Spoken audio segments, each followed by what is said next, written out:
It's everyone nicely waiting. Do you guys have your moderators? What? I'm the moderator. I'm the moderator. Hi. Well, yeah, I'm Richard Friesen. I've got a couple epic fantasy books out. First one in a 5-book series. And everybody introduce yourselves. Warren? I'm Warren Hammond, author of the Cop series, the dark, gritty, noir, mystery science fiction novel, and Tides of Mauritania, which is a science fiction spy novel. I'm John Barnes. If you look on my Amazon profile page, you'll find 30-some books, none of them recent. This is entirely my fault. I haven't finished a book in 4 years. But among other things, I hold I'm some kind of a contender for launching failed series, because you will also discover on, I think it's on the Wikipedia page, where they list series by John Barnes, and there's 6 of them. And pretty much all of them, one way or another, could be described as dystopian, but wildly different dystopias. I'm Evangeline Denmark. I write young adult steampunk fantasy. This is my debut novel, came out in January. And come see me afterwards because I have some freebies. All right, so we're here to talk about 31 flavors of dystopia. So we have, how many can you count? No. Chocolate, vanilla, strawberry. There you go, yeah. I used to work at Wednesday, Baskin Robbins, right. so Yeah. they actually have many, many, many more flavors than they're done. Yeah, that's right. Yeah. My favorite is Daiquiri Ice. Yeah. Zachary Ice, Zachary Ice. dystopias, yeah. Yeah. And obviously we start with, 1984 and the classics. And so that's one dystopia would be taking what we have now and extrapolating into something bad, right? If this goes on, to use the classic phrase of it, yeah. I actually am of the view that dystopia is a point of view. I just prefer. I think the most interesting people in a society are generally the ones who are losing. I'm with that wonderful Don McLean song, "Respectable." That if winning is what matters, I respect the ones that fail. This is a peripheral comment on the present election is that I cannot vote for somebody who thinks winner is a positive word. And, I am with the losers all the time. And this means that every society that I imagine is a dystopia, because I'm always seeing it from the side of the people who aren't doing well in it. Now, the exception to that is that I really love scoundrel comedy. So one of my series, the book's about Jack Janaka. Jack is a winner because he's a treacherous rat with no redeeming qualities whatsoever. And therefore, it's a dystopia for everybody but Jack. I like that. I agree with that. I'm always interested in the loser. I mean, the one who is losing, not the loser. And the outcast, and whoever is having a hard time in the world. That's where the story is for me. So from that point of view, everything is a dystopia. Has everyone gone? Yeah, go ahead and My introduce apologies yourself, for being late. Do you mind if I stay? No. For me, and I'm just going to guess from what I heard everyone else talking about, it's not so much the individual with the dystopia. It is the world that is actually screwed up, because no matter where you're at, no matter what happens, the world changes around you, or the world is so rigged against you. For instance, I look at the United States today, we're not a dystopia. My God, the number one problem for poor people is obesity. Try telling someone in medieval France that's your problem for being poor. Try telling someone in ancient China that's your problem for being poor. We have access to all the knowledge, 99% of the knowledge of the world. Not that we don't have some individual dystopic problems, but this country is amazing in how much wealth, prosperity, and opportunity, even with all of our problems today, it gives people. But in a dystopia, 90% of the people are screwed, and it's not their fault. They don't have an opportunity, it's rigged against them. Think medieval Europe, age of serfdom, before the rise of the towns, 700 to 1,000, that's dystopic. Congratulations, you have a 35-year lifespan, you're going to be giving half your stuff assuming it doesn't all get burned down or eaten by wolves or destroyed by bandits, to a feudal lord who's just basically a bandit with a church on his side. And while you're at it, you get to live 7 miles from where you were born and died. Let's hope that the disease doesn't come through and kill you. And oh yeah, did I mention the wolves already? That's dystopic. That truly is. And the priest who's supposed to save your soul is the one who's screwing you over and doesn't even read Latin or properly read the language you're speaking in anyways. Yay. So, but I love the concept of a dystopia, especially something that looks great on the surface, but then as you look closer at it, there's some serious problems with it. And then when you dig even deeper, what the hell are they doing? I love those sorts of dystopias. The one where you're not even sure at the first it is one. Where the people who are arguing for this society have good points. But as you're really considering, you really think about it, whoa. I love those sorts of ones. That reminds me of like the left hand of darkness. Yeah. You've got a monarchy that's free and nice, and a democracy that's a dystopia, right? And you have to learn this as you're going along and seeing the differences in how they get treated. And it's, you know, supreme irony in a lot of ways on that one. But that's what that story is all about, is the juxtaposition of those things. So There are certain kinds of science fiction plots, and there's one where it's very unfortunate that the title A Tale of Two Cities was already taken, because there are thousands of books that can fit it, The Left Hand of Darkness being just one of them, or The Dispossessed, or I would say, is also A Tale of Two Cities. A Tale of Two Planets? Yeah, see, I'm not going to be fussy about what we call the locations. Yeah, a Tale of Two Judicial Districts, if you like. But the basic structure of that always is that one way or another somebody leaves a place that he's got serious reservations about and is beginning to suspect is a dystopia, goes to a place that looks more dystopic, finds it more so, and then starts to see, okay, but it's not, well, maybe the folks back home could learn something from this, and returns, and so you get a, so there's a fundamental pessimism and optimism to that. You actually bring up a very good point, if I could put it real world. As much as yay, America, we're doing great, blah, blah, blah, has anyone noticed what's happening, and this is really ironic given what Trump has been saying, has anyone noticed what's been happening with quote-unquote illegal immigration to the United States? More Mexicans are going home than coming in, and this is with a drug war. What has that got to do with dystopia?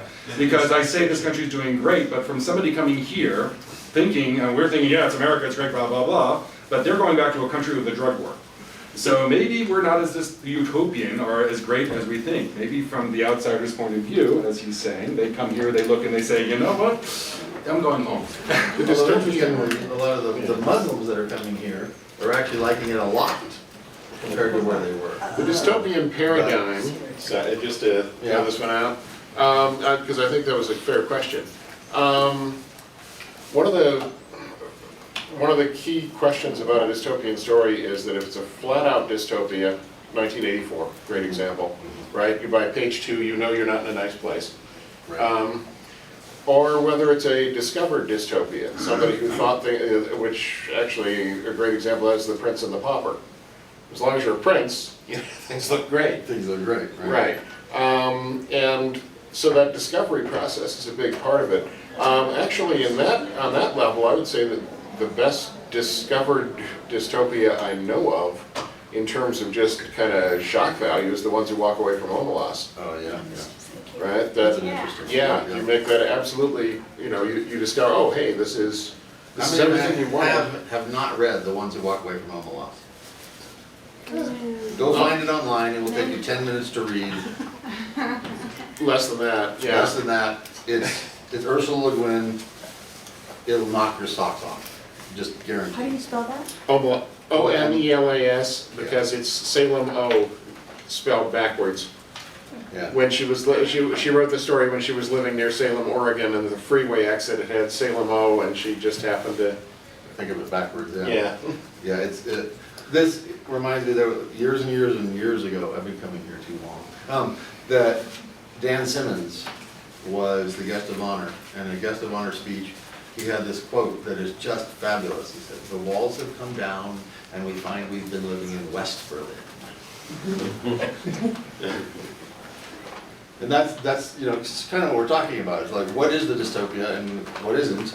And wait, we thought we were here, and we're really over. Oh yeah, So that, you're right, that's a nice way to do it. Different than 1984, where you know right away, versus you find out you're in a dystopia as you go along, but. Yeah, there's lots of utopias which are just disguised dystopias. So the greenest people. Yeah. Yeah.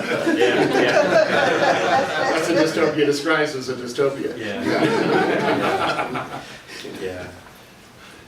Yeah, I think, dystopias, I mean, why they resonate with readers is that, even though we might live in, depending on your perspective, a wonderful country, a horrible country, everybody's got their perspective, but we all have at some point or another felt alienated from society. And I think dystopic fiction, that's like the human truth that resonates with the reader is, I've been in that position at some point in my life where I felt like everything out there is wrong, and why does it have to be this way? And I think that, the protagonist coming up against that is just a human truth that quickly can capture a reader and draw them through a story. I also think why dystopia is so popular is because it's the thank God I don't live there factor. It's visiting something horrible and then being able to close the book and be here. And for all its problems, it's like, well, at least it's not that. Yeah. And It's to a not certain that degree, bad. it feels good to realize, as bad as you think things might be, it's not 1984. It's not Animal Farm. Right. Yeah. It's Schadenfreude. That's what it is. And, some- And NIMBY, a combination of both. And you're right, it can be, like you're saying, a question of perspective. I got, just thinking a character in here that in the first chapter is his point of view. He figures out that he's a member of an organization that are the bad guys. And he's part of them. It's like, wait, how did this happen? And didn't know it's priests and stuff, but so for him, that's a dystopia because these people that are supposed to be fine and upstanding and the good guys are planning to assassinate the king, right? So, that's a dystopia for him.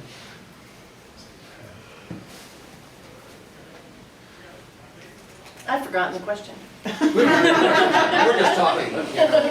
Any old flavor of dystopia you want to talk I about? want to say in some cases, I think a dystopia can also be for the perspective of the viewer. In a lot of cases, because like the Prince and the Pauper, from one side, it's perfect. Like, the Prince, he has everything he wants, never see anything, never sees anything he doesn't really want to want, because he can kind of just glaze over that. You like in America in the same way. You're sitting in a position, where you are in, say, that top 1%, it's a perfect utopia. You have everything you want, you never have to worry about anything. You're sitting on the very, very bottom. I mean, yeah, as you pointed out, the one worst part is that obesity is the biggest issue we have here. But, you're sitting at the bottom where you literally have nothing, live on the streets because for whatever reason. I mean, I've got a lot of military friends that do have that PTSD that really can't spend a lot of time around people. They have that anxiety issue and they don't have anybody really to help them out. So they end up just kind of isolating themselves. It's the complete opposite. Question back there. I was going to comment the same line, this topic of word, not sure, but Yeah, we're just topic. it's, the connection between, it's not the character or the realm they're in, so to speak, but the connection between the two, where they connect. I love the beach of Florida, but that would be really this topic for a polar bear. You can do really good in a really bad environment and not think it's utopic and not dystopic.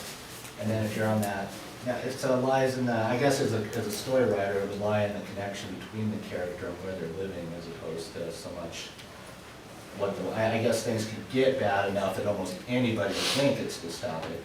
But even then, somebody's probably going to flourish. I'm reminded of the El Squad de Camp, Lest Darkness Fall. Yeah. This historian is in Rome. There's a flash of lightning, and poof, he's back in Rome around 490 or 5 something. The Roman Empire has fallen. The Visigoths are there, and basically the Middle Ages is coming fast, everything's falling apart, and he's basically there for the beginning of it. Death, disease, misery, horror, blah, blah, blah. But because he's a historian, and because he knows things like the printing press and how to make ink and how to go ahead and make a telescope, and he decides he's just going to, so this, what starts out is he's in this horribly dystopic place, he just sets about, and he's not like Conan the Barbarian, he's like Captain Professor. I think we go ahead and do it, and he's changing the world. Because he just has just enough knowledge applied in just the right way that he basically, the Renaissance doesn't start in the 1400s, it starts in the 400s. And everything that happens, and it was a beautiful name for a book, Lest Darkness Fall. So it should have been dystopic, the hero comes in and transforms because of his actions. Yeah, and that's sort of the grandfather of all those alternate histories of modern tech, and actually written in around late 1930s. Yeah, which makes it really interesting because Sprague de Camp was still an admirer of Mussolini before Mussolini decided whether he was going to be with Hitler or with the Allies. Yeah, it was a. So the beginning of the thing contains several admiring paragraphs about Mussolini if you read one of the older printed editions.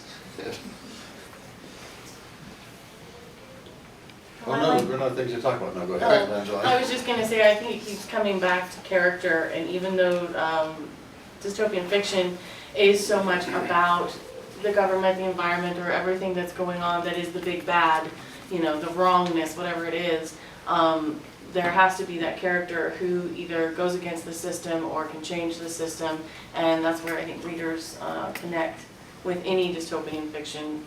My genre is YA, and so I know teens better than adults, and I know that they will connect with the dystopian character right away because they're beginning to see that things are not right, and what do we do about that? City of Denver. And that's the Yeah. one Connie Willis brought up earlier, is like, you can't write a story about the slums in London, you have to write Oliver Twist. Right? There's Yeah. got to be a person there experiencing the Give them a dystopia. reason to care about the environment. Right. My problem as an author is that I'm phenomenal, and I'll be blatantly arrogant as can be. I'm phenomenal at world building. I don't, it's all the things I read, I put together. My brother is phenomenal at plot. I'll present him with this world and he'll say, okay, but what's actually happening? Who cares? The world's really cool. And he's like, no, it's not. We came up with something called the unincorporated man. But the premise was originally, everyone gets incorporated at birth, individual shares, anyone can buy these shares, so everyone cares about you. So they care if you don't have medical care, because if you die, they don't get a percentage of your earnings, so they don't care if you don't have an education, they care if you're homeless. They will get you the help you need. Maybe you have PTSD, but with the proper care, you can actually be making $50,000 a year. Since they own 12% of you, they are going to make sure you get the help, because 12% of 50,000 is a hell of a lot better than 12% of your living on the street. And I thought this was a really cool concept, and that's great. My brother was like, okay, that's all really well and good, but so what? And it doesn't become an interesting story until this is like 300 years in the future, until you have a guy from our time who wakes up and is not incorporated. The only person out of 40 billion souls who's not incorporated in this system, and at first it's perfect. Nobody is hungry. Nobody lacks health care. Nobody lacks an education. Nobody lacks a job. Nobody lacks a home. That all because it's not profitable. Somebody, because again, you could seem like you're the most hopeless case, but if somebody can actually turn you into a worthwhile citizen, they get money. So it's in their interest to help you. Not because it's the kind or the right thing to do, but because it's profitable. And this guy wakes up and he doesn't incorporate. And at first you're going, what's your problem? And so it's a dystopia, but it wouldn't work unless you had that character who asks the questions that need to be asked, who basically says, something's wrong here. And it was brilliant because on the surface you're going, what's wrong with you, you're a jerk, why are you messing with this system? It's solid. But the deeper you look, the more you realize you're paying a heavy price. And the question is, are you paying too heavy a price for all of these things? What happens when they want to cash in on the shares? Again, you can sell shares of yourself if you want to. So if your goal, if you want to have this beautiful trip to the moon, or if you want to give yourself, you want to start a different career, you can sell shares of yourself and start financing it, but remember, you now have less shares of yourself. It's like obligatory GoFundMe. Pretty much. And what even makes it worse is what happens when you lose a majority of yourself. I know it all belongs to myself. What happens when you only own 35% of yourself and you want to live in London, but your shareholders say, Boise for you, buddy. You are a guy who wants to be a veterinarian, but it's discovered that if you have a sex change, you'll make a perfect porn star. Wow. Hey, buddy, the board's voted. Now remember, it's not a stupid system. They're not going to screw you over, then force you to do it, because that'll be discontent. Unhappy is not profitable. So there are whole industries devoted to making you accept the decision. Like if you become the female porn star for 50 years, great, we will then go ahead and fund your veterinarian school. Or if you force you to move to Boise, well, it turns out your friends have jobs they can do anywhere. Anyone can fill a vending machine, so we're going to move your 3 best friends to Boise, so you'll actually have them there. No skin off our nose, we really need you there, these guys can do the job anywhere. Boom. That level of, so there's very little on the surface discontent. Discontent's not profitable. The system, the market will solve it. But discontent doesn't go away, it just gets buried. And what happens, the second book is called The Unincorporated War, so things really screw up there. But it's a discovered dystopia. But once people actually start asking these questions, it folds fast. But it's so good at hiding the questions until one guy comes along. And that's what makes it pivotal. You need that one character to shine the flashlight, to ask the question. Make it personal. Make it And personal. that's where the tension comes from, is will the character succeed in changing the world, or will the character fail? And some, 1984, epic failure. Epic right? failure. Animal Farm. Hunger Games, success. Animal Farm, Fail. Success, but it's just a reinvention of the same thing, right? We overthrew, but then we're just as bad as the original. So there's lots of different directions to go, and that's where the tension as the reader comes from, right? That's another. Will I succeed? Will I fail? Go ahead. Yeah, that's another split in kinds of. I mean, it kind of, one way to look for how many kinds there are is to look for how many divisions there are. So, because in so much of fantastic fiction, the world is one of the characters. And for a character to be interesting, they're involved in conflict. So naturally, somewhere in there's somebody who doesn't get along with the world. I mean, that's kind of the dynamics of fiction dictating that. But another possibility is that the world really is just the set, but it's a set where interesting things can happen.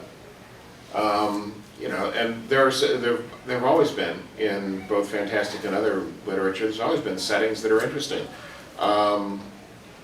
There are still people out there writing 1940s noir, where people drive Packards and wear fedoras and the whole thing in LA, because that is an apparently inexhaustible world for some people. There's still the Wild West.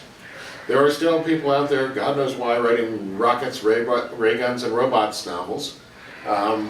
And so, but basically there are these kind of stock sets. And for whatever reason, in the last couple of decades, the ruined world, or the ruined modern world, has become one of the most popular stock sets. And sometimes that's all it is it's just, there's more, well, there happens to be currently more money than there is in setting it in, in the Kansas territory in the 1800s or in, Right. yeah. No, please go. You bring up an interesting point. You talked about in the past couple decades, kind of dystopian coming around, and now we're hearing that it's not, that it's out. And I don't think that's really the case. But where do you think dystopian goes when it's so-called out in the publishing industry? Yeah, I actually answered the same question for paranormal romance, how publishers are saying it's out. It's only out because they're getting flooded by it. It's not necessarily that the readership goes away, it's just that the publishers are tired of seeing it. Yeah, well, I agree. So I don't think it goes away, I think it either goes to self-pubbing or just waits until it comes back around so it can go, haha. Westerns Or are they better already, I was just gonna, or they already have their authors who are doing it. Why do I need a new author doing yet another dystopian when I already have these stock authors in my stable who are churning it out? We've satisfied the market. Yeah, Westerns have been extinct several times. Mysteries have been almost dead 3 or 4 times. Gothics are currently dead, but I think it's quite likely that within my lifetime somebody's going to publish a story where someone goes to an old house in the country with a mysterious aristocratic type in it and so forth. And it's going to sell like crazy to all the people who've missed it for so long. Right. Yeah. But I think Evangeline has a great point, like, what does dystopian reemerge as? Like, not necessarily where does it go, but, what is it going to give way to, maybe? I'm not sure it ever really quite goes away. Right. There's I don't think so. one movie I love, and I think it's completely this topic, but I have other people that argue with me and say not at all. The Truman Show. Oh, yeah. If you think about it, this guy has everything. They've literally created a perfect world for him, and the only thing they want this guy to be is happy and married with kids and content in his profession, and the whole world just loves watching this guy be goofy. What is wrong with that? Yeah. But it is horrible. I mean, I'm looking at this is one of the most horrible things I've ever seen. But other people are like, I wouldn't mind that. If there was literally 5,000 people trying to make sure my life was great all the time, and I wasn't even aware of it. I mean, seriously. So does it even qualify as, I love questions like that. Is the Truman Show a dystopia? A lot of people say no. I say hell yeah, but I love when you get into that argument. What's going on outside of his bubble that everybody must, that's that, where yeah. they get their relaxation, is watching this guy be perfectly happy, because, we watch television shows, we read books, whatever, because we want to see the tension and the drama. Well, that's my question, if they need to see someone just having a normal life, good God, how awful is it out there? That's what's, that's what entertainment is. One of the things about, you'd probably say that the current flavors of dystopia may fall out of favor and different ones. Like how many of you would think Left Hand of Darkness is about dystopia that have read it, right? It's a really interesting book, and it's deep and thick and has all kinds of stuff in it. So you can disguise a dystopia as something else and still have it, and you can, it doesn't have to be post-apocalyptic.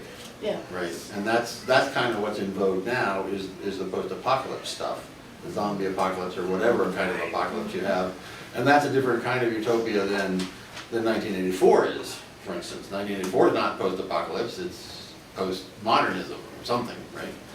So, Please go ahead. Speaking of hidden dystopia, but if you have something. Oh, hidden, so I was just going to sort of catalog places we've been, so there's hidden or overt dystopia. right. Those which leads to this story where you discover you're in a dystopia versus the story where you couldn't miss it. Couldn't miss it, right. There's dystopia. There's the dystopic world as a character in the story that people are fighting against, and the dystopic world where they just live. There's in some ways the Prince and the Pauper partial dystopia. These people aren't in dystopia; these people are. Man in the High Tower. Oh, Man in the High Castle. Yeah, Man in the High Castle. And God damn. Very much so. Or Valis, where you discover that everything bad that's happened in the last 2,000 years was apparently Jesus having a bad trip on the cross. It's, you should mention a Philip K. Dick thing. You nail up the wrong person. Yeah. I have a question. Even based on more what you guys are saying, going back to the elements of dystopia, do you think that complacency fuels a dystopic society? So myopia, or nearsightedness. That's another. Myopia to dystopia. That's another use of the dystopic world. It's the wake up, goddammit. Dystopia, like 1984 in its intentions, or Alas Babylon, or The Giver. Forget Right. 1984. How about this as your ultimate hit is dystopia? The Federation. Star Trek, the Federation. I love the Deep Space Nine series where you have Starfleet officers rebelling against the Federation in Star Trek. They're joining the Maquis. And the Federation's, why are you doing this? And the guy says, at least the Borg are honest about it. And these guys look at the Federation, they don't view it as this wonderful, amazing, pluralistic. They view it as a soft form of tyranny that destroys individuality and freedom as effectively as anything the Borg ever did. But because it's so insidious, you don't really realize it. And they're out there, they're totally rebelling, and they are ideologically opposed to the Federation, not because it's a utopia, like everyone is supposed to think it is, but because it's really, and they see the truth. Are they right, or are they fracking insane? But I love just asking that question, is the Federation a dystopia? We're programmed to think, no, the Federation's great, I want to join Starfleet, but think about it. When they get pushed to the wall, what does the Federation do? They assassinate, they form alliances, they blow up half the galaxy. They're there, they're getting the dilithium because they need it. They're there with the rest of them doing what needs to be done to survive. was saying that, in that world, same idea, it's perspective. It's which side of it are you on? Are you on the side that's seen the assassinations or that's been privy to them, or are you on the side of the standard person who, you know, never has to worry about having a place to live or food or being able to travel wherever you really want to travel, having a job? I mean, again, I think that's part of the perspective. Yeah. I was gonna say something similar, but where is that line drawn? Where it's then dystopia or is it utopia? And then in between, is that an acceptable form that is neither utopian or dystopian and doesn't become an issue in the story? It is in the eye of the beholder. Yeah. One of my favorite authors, I don't think his worlds could ever actually exist, L. Neil Smith. But I love his anarcho-capitalistic worlds. I don't think they can ever exist in the real world. I'm a libertarian. I believe in the market. I believe in Milton Friedman, even Ayn Rand when she's not doing political speeches. I like all those things, but L. Neil Smith's world I think is impossible. But of all the worlds I've ever read, imagined, that's the one I would like to find myself waking up in. All of them. Fantasy, magic, Tolkien, Star Trek, Star Wars, all of them. If you could put me in a world, I would love to be in that world that I think is impossible. And for other people, it would be the biggest form of hell you could imagine. I don't know if you're familiar with his anarcho-capitalistic worlds, but you would look at it and you go, what the hell would you want, what the hell's wrong with you? And again, eye of the beholder. So maybe utopia is where everybody can have their own private Idaho, you know? Yep. There was a Family Guy episode about that, actually. No, not Family Guy, American Dad. Heaven was each personalized heaven. But back to your complacency question, I think one of the things that's kind of something I've learned through life, I suppose, is that we think sometimes that we've conquered things, like you know, racism. Now we have democracy. We've conquered communism. We've conquered fascism. We've conquered, you know, that we've moved beyond some of these things. And a really good example, I think, too, is just disease, right? So we went through a golden age of immunizations, and now all of a sudden people are choosing not to immunize, and now some of those diseases are coming back.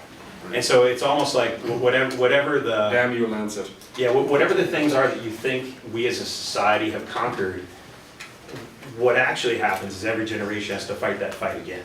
You know, that fight has to be refought over and over and over again. One of the funniest things, I just wrote a book called Benjamin Franklin, Wizard for Hire. Been accepted for publication, I'm in final edits. It was a blast to write. It was a blast and very difficult to research. Because I believe you can change the past, but you've got to be accurate up until that change point. Everything's got to be as much the same as you can make it. One of the things Benjamin Franklin did when he first became editor of a newspaper, his brother's paper in Boston, is guess what the issue was raging in Boston in the 1720s was. Take a wild guess what the hot topic, screaming issue was that he was editorializing on. Immigration of German immigrants. Nope. No, I was thinking Nope. no. Immunization. Do we immunize against smallpox or not? And I thought, I just read this 2 days ago in our papers today, and it's been 300 years and we're having the same exact issue. Yeah, the arguments, yeah, so we should not be complacent. We need to keep fighting the same fights over and over and over again. And that's... We never win them. That's where you get to irony. The irony is, if you think something is defeated, it's not. If you're fighting it, it might be, right? So it's The Sith are gone. There's nothing to worry about. yeah. So would that be a flavor, an ironic dystopian? Oh, very much so. Sure. Gotta have irony. A Canticle for Leibowitz. Yeah, Canticle for Leibowitz, one of the, if that's another one of those, if you have not read it, sorry, it's mandatory, you can't be around here. Yes, you have to read right now. And it begins 600 years after an atomic war, and it ends with the outbreak of the atomic war that destroys the rebuilt civilization. Yeah. Yeah. And you can always tell when it's been assigned on a college campus because you'll have undergrads wandering around saying, "Bless me, Father, I ate a lizard." But yeah, Connecticut Yankee and King Arthur's Court. Yeah.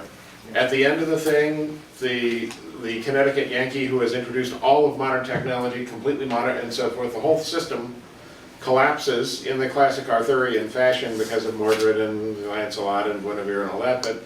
But when the whole system crashes, he realizes that besides Clarence, he had about 100 converts. He managed to produce about 100 technologists and engineers who were all there was of his Renaissance. That's it, you know. That's the ironic or the deep. Earth Abides, George O. Stewart. Earth abides. Oh, yeah. Yeah, and the big thing that happens in because it's amazing, Earth Abides was 1948, something like that? 1948 or 1949. Yeah, and It's a great, by the way, if you just want to get a sense of science fiction post-World War II, just for that, it's a fascinating read. but the most interesting thing about Earth Abides is that, okay, so some terrible disease sweeps through and wipes out virtually the whole human population. The Stand. Yeah, but without the supernatural stuff at all. And this guy who has some technical background figures, okay, well, I will just reinvent civilization, and he discovers, but you know, when you gotta carry water and make fires every day, when absolutely all the human beings that you can locate have, you know, an appallingly high birth and pregnancy rate, so that there's an enormous amount of just trying to care for children when people are dying and, you know, dying of all these other causes, there isn't time. And he manages one expedition across the country with a few people to see what's going on, and all they're able to come back with is they say, okay, there's this one place in Arkansas where they're still keeping domestic pigs. There's a place in Virginia where they actually have the bow and arrow working right. None of them are in touch with each other. There's some place in the South where they're growing cotton. Yeah, there's a few places where little bits of the old world are surviving, but we don't have any way to put them in touch with each other. They can't work together yet. Yeah, what's the They'll just have to find each other in a few generations if they manage to maintain And the the most tech. interesting thing is he's trying to give them an education. He's trying to educate them above a hunter-gatherer survival level, and they don't bother to learn it. There's like one kid who's smart enough to learn things. He gets a disease and dies. And he can't get anybody else to really learn because it's not relevant to their world. This really Who has nothing to cares? do with my life. I gotta make, I'm sorry, Pops, I gotta make a fire. I gotta hunt for food. Yeah. Can you show me how to make a bow and arrow? Okay, that's good. You wanna tell me about electrical theory? Electrical what? And therefore civilization doesn't collapse, it literally just disappears, it fades. And you're gonna need like 10 generations at least and a much bigger population, maybe. It was a fascinating story. Yeah. And a bracelet, wait. There's a wonderful book, well, it's not really wonderful. There is a book called Life After Death, which is not what you think. It is not a spiritual book. Isn't that called the Bible? No. I'm sorry. No. This is is a speculation on what goes on with humanity if there is no next generation, if there is no hope. Oh, children of man. Yeah, but this is scholarly, and it is fascinating, things that they have looked at, and basically it comes up with saying, you know, we can't give up. We don't have this, if we don't have children, it doesn't have to be our children, but if you don't have children either, what's the point? Okay, I don't have any children that can prove it, but I see what you're saying. But along those lines there, if there is no generation coming afterwards, if you get a children of man situation, again, I find what's interesting about a lot of these dystopias is that we want to be in the last generation. Why do you think millennial cults are so popular? How come every generation you have somebody saying, the end of the world is coming on October 15th tonight, and people always believe them? There is something deep within the human soul that doesn't want it to continue after us, that wants to be part of the last thing. Aha, we're the culmination, and screw the rest of you who would have come over here, ha. They needed to interview you, that would have been a... Well, they want to be special too. And being part of the last is, Being special. I don't want to be part of the last. I want there to be human beings 200 million years from now who have no idea who Abraham Lincoln was. Couldn't even say the word in the language because that much time has passed. That would be awesome. And my kids, not my kids, who cares? As long as there's people out there reading, striving, thinking, one of my favorite Doctor Who episodes, which is about anti-dystopian as you can get. Despite all the horrible things that happen in Doctor Who, all the crazy worlds he visits, somehow he's always there to save and do the best. So what I love is they go 100 trillion years into the future, the universe is literally dying, there's not enough matter left, entropy is almost done, and who's there? Human beings. They were gaseous, they were energy, and then they re-evolved back into the standard human form after, 15 billion years. It was such, what an amazing statement of confidence to make. At the end, there are humans, re-evolved back again, we tried the energy form, we're done. For whatever reason, I found that fascinating. Cities in flight. Oh, yeah. yeah. I think of cities in flight. Yeah, that's it. We tried the energy form, there was no bacon. We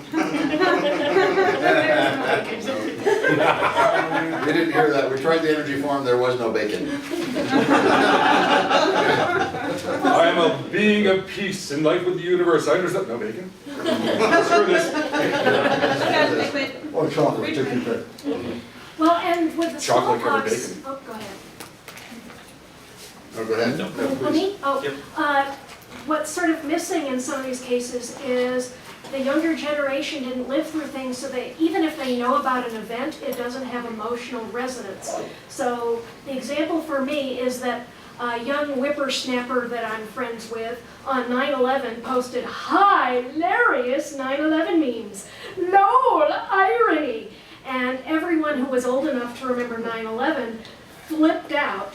Everyone in his age cohort thought it was hilarious, and that the older people just don't lol get irony. And it was an amazing sort of divide in how people responded to it. And the same is sort of happening with vaccinations. Of if you don't live through smallpox, you might theoretically know it, but you don't have that emotional resonance of this was a big deal. Or polio. Or polio. Polio is the one that for a lot of, was. Measles. Measles. Who cares about measles? Measles is worse than everybody thought. It's amazing how fast herd immunity can go away. But the problem is sometimes we have real dystopias and how we relate to them afterwards. The Nazis, about as close to a true dystopia as we've gotten. And yet, within a generation, within living memory, people who had fought in World War II were acting in a show called Hogan's Heroes. Swastikas, Nazi flags, blah, blah, blah, and yet we're laughing at it. Some guy tries a show called Hail Honey, I'm Home, which is Adolf Hitler and Eva Braun. I finally found the thing on the first episode on, it's basically the honeymooners, only it's Adolf Hitler, with a Jewish neighbor. And it's just, that one was booed out of it. How dare you do something like that? And yet I'm looking at it saying it's not that much different from Hogan's Heroes. It really isn't, yet one, because it doesn't actually have Hitler there on the surface, is acceptable, it's funny, we still see it in reruns, I can still think of the theme song in my head. I know 8-year-olds that can tell me pretty much every episode of Hogan's Heroes because they still watch it. It's still there. Heil Honey, I'm Home, flat, gone. That interpretation of dystopia, we can't laugh at it. So it's fascinating, how do we interpret these things after the fact? And use comedy to deal with them, and Use then comedy. when does comedy go too far? Yeah. Or maybe not far enough. Would that be a form, comedic? Comedic dystopia? There are lots of comedic dystopias, and they've just been very out of fashion for a long time. You could reasonably argue that Gulliver's Travels is for comedic dystopias. That it's for absolutely rotten worlds that Gulliver visits. Including, and yes, I'm including the Talking Horses world. It's a real dystopia for us yahoos. That's where that expression comes from. That's what horses call the people who are used to do things that you need thumbs for. Another good example of utopia turned dystopia, and I think this kind of gets to the heart of it, is Robinson Crusoe, in a lot of ways, was a utopia. This guy had it, this guy found it, this guy was able to build his perfect society in nature. He was Rousseau's natural man, writ large. And what cracks it up? When who shows up? People. When people show up and then kiss your utopia goodbye. It's now become dystopic again. Here come the pirates, here come the slaves, here come the cannibals. Oh, here come the English. Well, you're just fracked now, buddy. But it was utopia turned dystopic, and what did it? People. So it's like that show Last Man on Earth. Or is anybody watching that? I haven't seen it. I want to watch it. Yeah. I'm one of those people who I've given up on commercials and waiting for the next episode. When it comes out on Amazon Prime or Netflix. It's on Hulu. Oh, well, Hulu, it's some of them have commercials, they sell the commercials. I'm like, I'll pay the $8 a month, I'll pay the $99 a year for it, but so I'll wait. So I can love a show completely. I do not watch Doctor Who until I can watch the whole damn season. So when I've been looking forward to it, I really want to watch it, then I'm going to watch that whole season first. It's exactly Robinson Crusoe. So is it a utopia or a dystopia in your opinion? It's a utopia until he finds somebody else. Damn people. And then 4 is a dystopic. Oh, yeah. So to get to the root of that, that's, you know, whatever we imagine as perfect is utopia, and, you know, everybody else kind of comes along and ruins it. So dystopian really has to involve other people. Hell is other people. Yeah. Is it time? 5 minutes. Well, another good example is, I love the superhero genres. I love the superhero, well, I love most of the superhero movies, not all of them. DC is slowly starting kind of to get its act together. Their last one was about as good as Iron Man 3, which for DC is okay. But if you really notice, most of those worlds are horribly dystopic. I would never ever want to live in a superhero universe because, we're cannon fodder. We're literally splats on the road. That's the point of the Watchmen.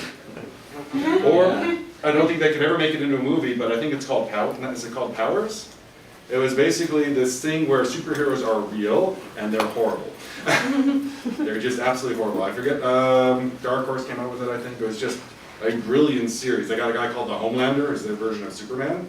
And it's just got their the Significant Seven or something like that. It's been a long time since I read the series. And this is like one of the most dystopic worlds you've ever seen. Even though it's filled with superheroes flying through the air and saving kittens and blah, blah, no.